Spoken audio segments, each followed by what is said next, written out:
যে গাজরগুলি আমি লাগিয়েছিলাম, তো গাজরগুলির মধ্যে বেসিক একটা ডিফারেন্স তৈরি করার চেষ্টা করছিলাম। সেটা হচ্ছে কিছু গাজরে আমি জৈব খাবার ব্যবহার করছিলাম, আর কিছু গাজরে আমি জৈব খাবার ব্যবহার করছিলাম না। কিছু গাজরে সারা দিন রোদ লাগে, একদম ফুল সানলাইট লাগে, সেরকম একটা জায়গা ব্যবহার করেছিলাম। আর কিছু গাজরে মোটামুটি ভাবে রোদ লাগে সেরকম একটা জায়গা, আর কিছু গাজরে একেবারেই যাতে রোদ না লাগে সেরকম একটা জায়গা ব্যবহার করেছিলাম। তিনটা গাজরের মধ্যে বেসিক ডিফারেন্স যেটা দেখা গেল, প্রথম যে গাজরটি আপনারা দেখতে পাচ্ছেন সেটার মধ্যে আমরা সম্পূর্ণরূপে জৈব খাবার ব্যবহার করেছি।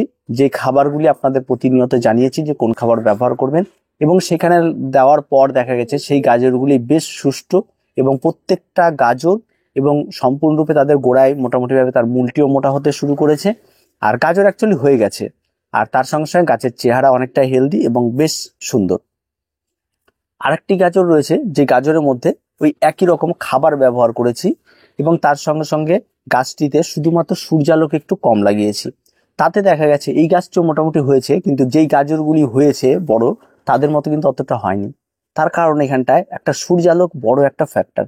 তো অবশ্যই আপনি যখন গাছ করছেন তখন সূর্যালোকের বিষয়টা একটু মাথায় রাখবেন। সবজি গাছের ক্ষেত্রে কিন্তু অত্যন্ত গুরুত্বপূর্ণ একটা বিষয়।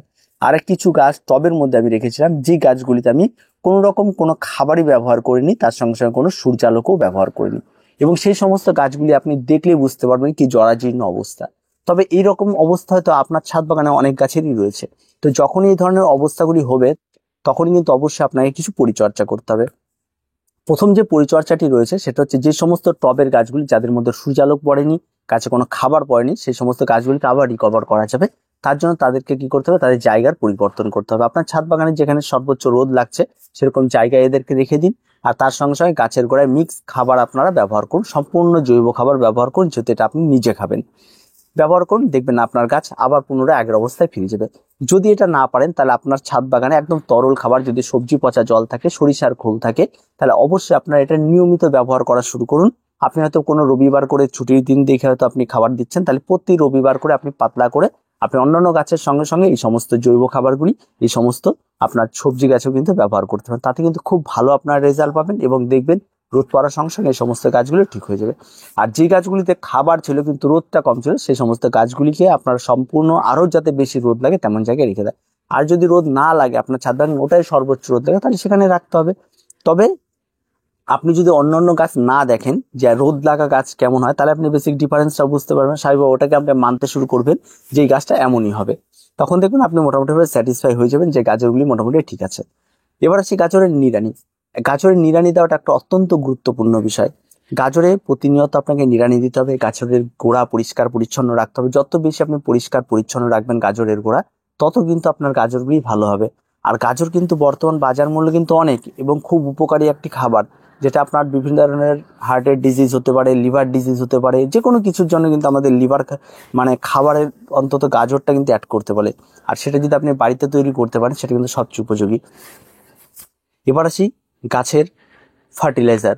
যদি আপনি রাসায়নিকভাবে করতে চান, রাসায়নিকভাবে করলে একদম প্লেন এনপিকে সেম রেশিওর যে কোনো কিছু দিতে পারেন। আর সবচেয়ে যদি আরো বেশি ফলন চান তাহলে এনপিকে 12-61-0 আপনারা দিতে পারেন।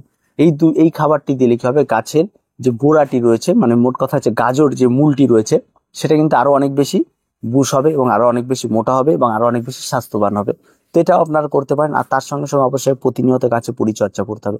এবার সেই রোগ পোকামাকড় যে কথাটি বলবো, গাজর গাছে মূলত তেমন কোনো রকম কোনো রোগের আক্রমণ ঘটে না।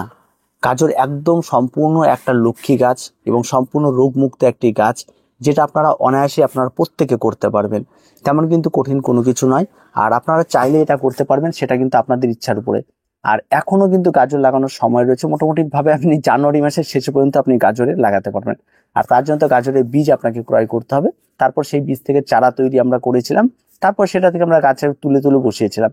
আর এই যে তুলে বসানোর ব্যাপারটা, এটা আমরাই করেছিলাম। এটা কিন্তু বিভিন্ন ধরনের চাষিরা সেটা করে না, তারা একবারে ছিটিয়ে দেয়, তারপরে তারা অনেক গাজর হয়ে যায়, তারপর কিছু গাজর আগে তুলে নেয় মোটামুটি ছোট ছোট সাইজ হলে, সেগুলিকে তুলে বিক্রি করে। আবার মোটামুটি আরেকটু যখন ঘন হয়ে যায় আবার কিছু তুলে নেয়, এইভাবে করে। আমরা একসঙ্গে এক একটা টবে 3-4টা করে লাগিয়েছিলাম। এই কারণেই লাগিয়েছিলাম যে মাঝে তো কিছু নষ্টও হয়ে যাবে, সেটা আমরা ধরেই নিয়েছিলাম। তার মধ্যে যারা বাঁচবে, মোটামুটি দুটো বাঁচলে বেশ একটু জায়গা পাবে, সেটা মোটা হবে, আবার কিছু তুলে নেবো, আবার কিছু রাখবো। তো এইভাবে করে আমাদেরকে এই প্রিপারেশনগুলো নিতে হয়।